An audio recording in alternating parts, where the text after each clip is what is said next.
Thank you very much for the invitation. Thank you for the great introduction and welcome from my side. I've worked for more than 10 years in the polymer industry as well, so I've seen a bit how polymers are developed, and what I will now show is, I would say, a bit of a new way to work with the challenges we have in the polymer industry, because there are always huge challenges in terms of that we have to build better materials, higher performing materials. We have to address the cost issue, even if some of the raw materials are cheaper than recycled materials at the moment, but also complex formulations. And last but not least, we have to live with sustainability, using recycled materials, biodegradable materials, reducing the carbon footprint. And all these three things, I mean, they stay in conflict to each other somehow, but we have to address all of them at the same time.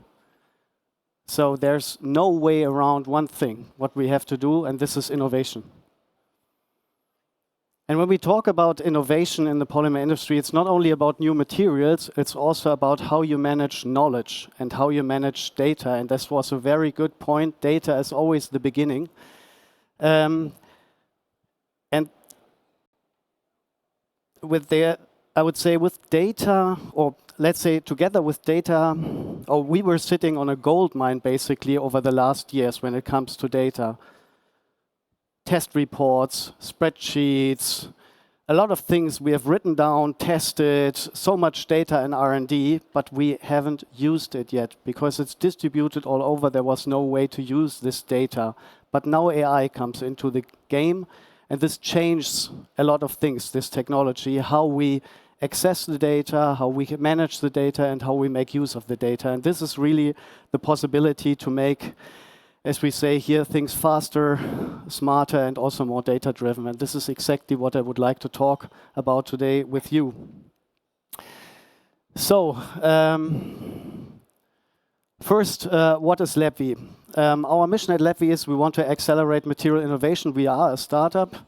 And to do so, we have basically developed a software solution which helps R&D teams to, let's say, through the whole material R&D process to work with data and AI.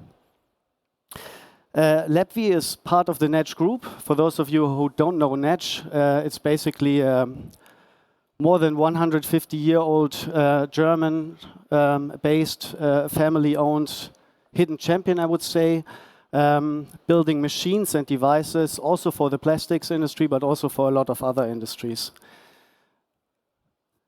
So, in more than, I would say, over 100 interviews I did with different R&D teams, I always see the same challenges, and a few of them I've addressed already in the beginning. The one thing everybody says is innovation pressure. So things have to be faster, the life cycle is shorter, the requirements are more complex. The second thing we haven't talked about yet is the generational shift. Especially in Europe, we see that the baby boomers are retiring. In the next 10 years, 16.5 million experts in a lot of industries, but also the polymer industry are retiring, and their knowledge is just gone. They go and the knowledge is away. And if you look how the R&D teams work, they have to cope with scattered data, a lot of data files all over the place, and there's no access to historical data. The best access to historical data is basically ask the colleague who already worked 20 years in the company. He knows most of old projects and old formulations. And why is it like that? Because most of the R&D teams, they do what we call Excel-based R&D, so they rely on Excel. This means all these Excel files are distributed in folders, maybe in emails. All the data input, what is measured and so on, there's just manual data entry, and this is also a problem. It's prone to errors, it's not efficient, you document only parts of the data and not all data. The file structure is inconsistent, basically. The worst thing is everybody has its own, has the own Excel file with an own structure. And this, at the end, means you have no access, you don't find the historical data, and we asked R&D teams, they say about that they need about more than 1 hour a day for searching information. There was one client who said in German, it's Lauf- and Suchgeld. So what shall we do with this? Is there a solution? Or shall we live with that? No. So we at LabV basically, we call our approach material intelligence, and this is just one thing I want to give to you a bit. I want to describe our approach that you have an idea what could be elements that you could use in your daily work. And we see basically 3 things. So data is the first part, and everything starts with data, as Raphael said. And when we talk about data, it's not only measurement data, it starts with material data, with chemical properties in the material data, with formulation data. Then also a big part is process data, so the way how you process the materials. And then, of course, also the test and measurement data. All this data has to be somehow archived, structured, searchable. The next thing are workflows. That's how you guide the R&D teams in their work, or how you support digitally the R&D teams in their work. For us, it's like things like project management, resource management, so managing all the different materials, and the lab management itself, so like devices and all the things you have in the lab. And the last thing is then the AI part, and there we see 2 things basically. It's Gen AI and it's predictive AI, so machine learning to run virtual experiments, and I will talk more about this topic in a few minutes. I just want to say one thing, because we do see these 3 things always interconnected. So for them, or for us, it's not like they are isolated, like isolated solutions, like you have a data platform for yourself, you have a project management tool, you have a standalone AI tool. We see them interconnected because you use the data in the workflows. And if people don't use your system in the workflows, they don't gather all the data, then you're losing data already. When you're losing data, then your AI is not as smart as it could be, and then the AI doesn't help the people in the workflows. So it's somehow connected, and for our point of view, not an isolated approach. Thank you. So when we talk about data, also Raphael, you mentioned a big thing, connected data. And this is what we also propose when we talk about data, that you connect especially 2 important things. This is on the one hand, the devices that you have in your lab. They generate a lot of data, and we also emphasize to take all that data normally and store all the data. You never know what kind of data you need, so don't take just some result information, but integrate all of that data. And the best way to integrate this is that you really connect these devices and integrate them so that you have a dynamic, that you get the data automatically in the platform. The second thing is the connection to other IT infrastructures. So systems shouldn't be isolated, they should be connected. For example, in your ERP system, you store all the productive formulations, so it should be connected to the R&D system you're using, and the R&D system shouldn't be isolated. Or the CRM, for example, where all the customer requests are.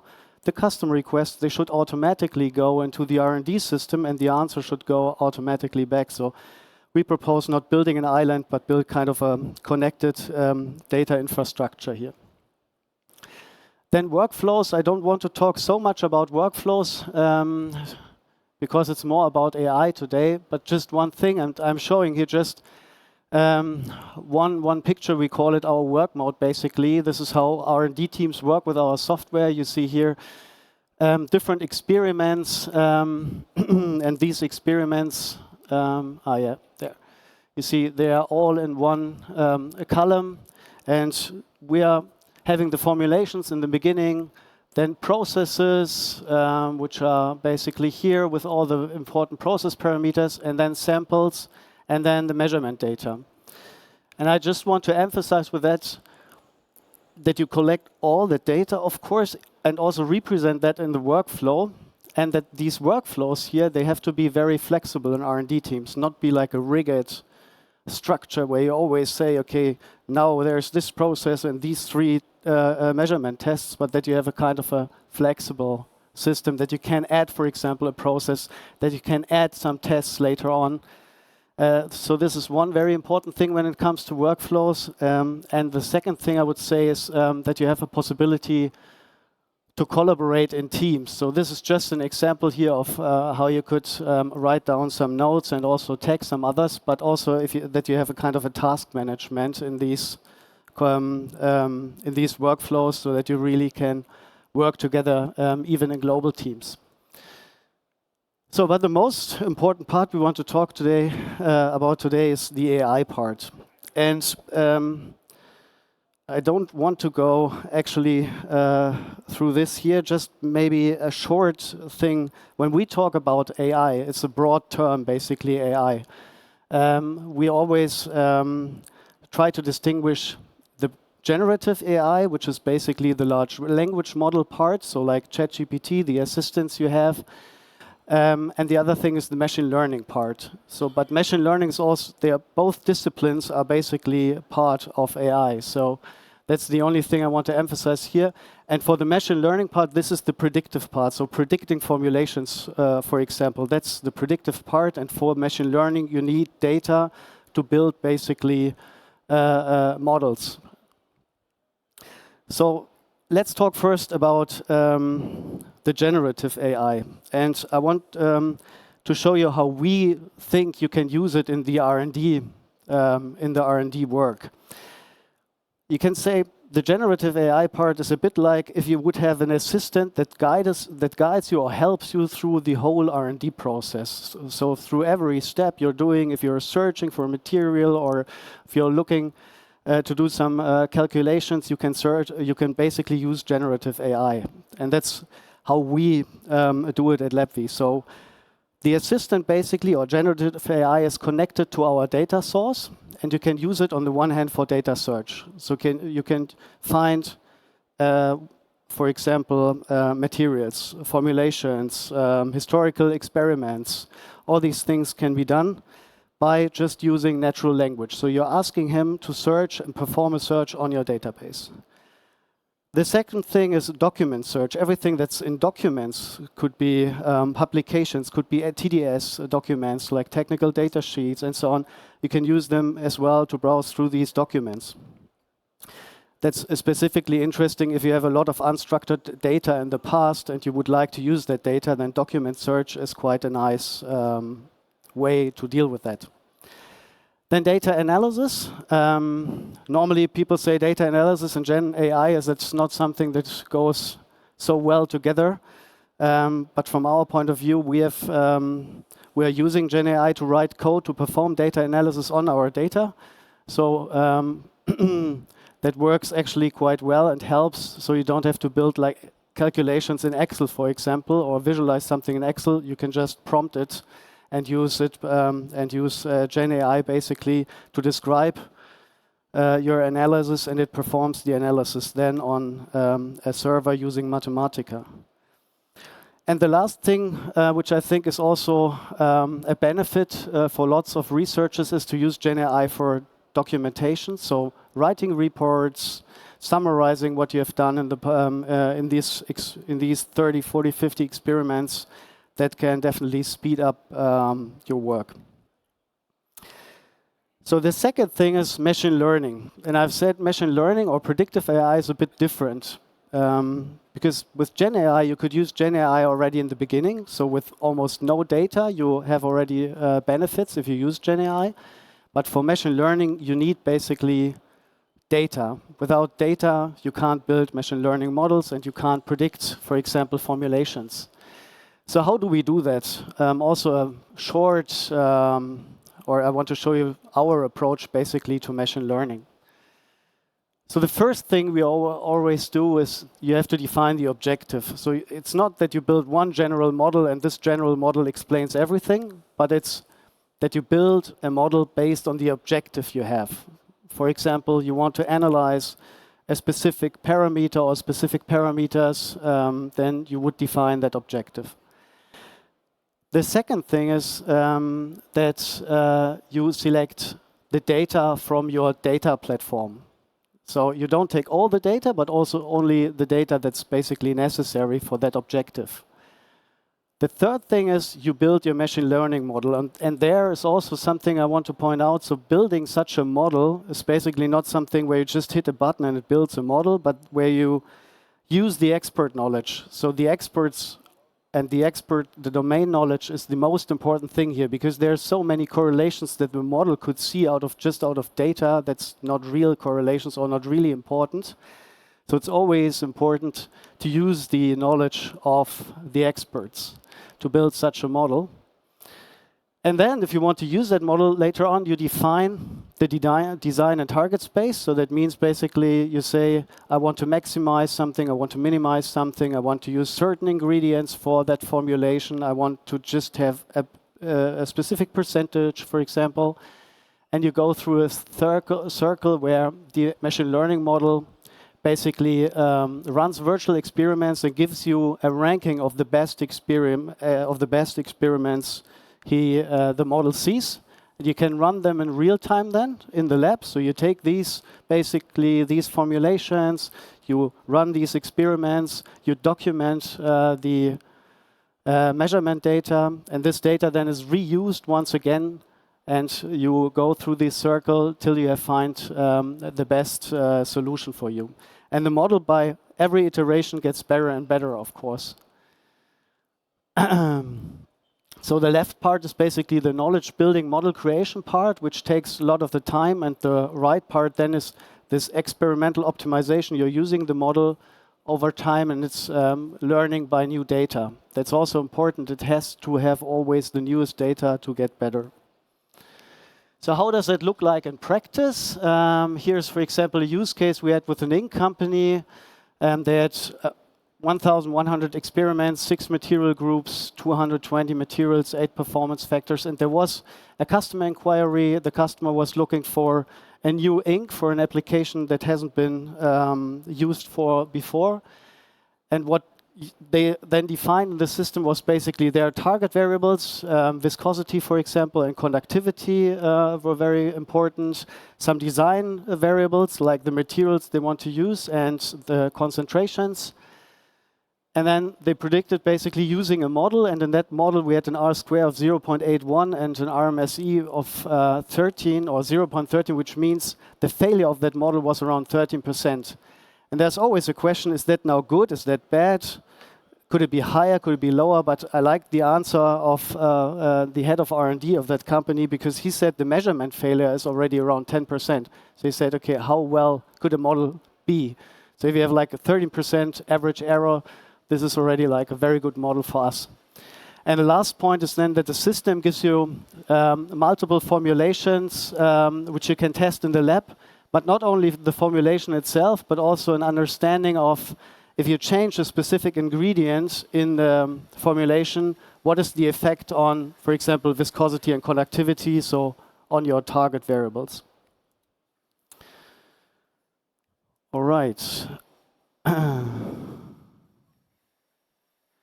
So what are our 3 main lessons working in that area? So first thing is having unified data. So what we often see is that you only have a material database or a formulation database plus material database, but then no test data, for example, or no process data. And we really want to emphasize, when you build up such a database, build it around all the necessary information. That means materials and their properties, formulations, processes and their process data, and of course the complete measurement data in one structured database. The second thing is your data makes the difference. Here, I want to emphasize your data, because we tested a few things also. We said, why not using maybe open data sources? That could also be helpful already. But we haven't seen good solutions up to now with just open data. Because you have your own measurement devices that measure differently. You have lab conditions. So using your own data, your own, for example, viscosity data, or your own data that you've measured, that really makes good machine learning models. And the last point is AI must be embedded somehow. So it shouldn't be like a separate thing that you train once. You have once a trained model, nice, and then you can use it in a separate application. But it has to learn all the time, and it has to be integrated into your workflows to really help your R&D teams. And last but not least, roadmap, 3 things. Raphael, as you mentioned, data is first.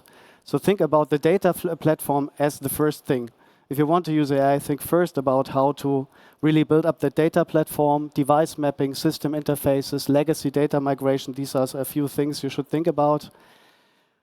Then, from our point of view, even in the beginnings, generative AI already gives you benefits with just a few data for your R&D teams, so you don't need the big data already, and you have already benefits. And the last thing is,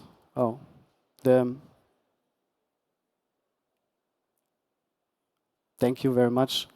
The last point is then machine learning. So use the data you have collected to build models that really help in reducing physical experiments and replacing them by virtual experiments. So running them through the machine learning model first, and then you see the most promising candidates, the most promising experiments, and you run them in the lab. And this really reduces time and effort. Thanks a lot. Thank you so much, Stefan, for the great showing the pipeline from having data to using AI. Maybe before I ask my questions, are there questions in the audience to what Stefan just showed us, to LabV?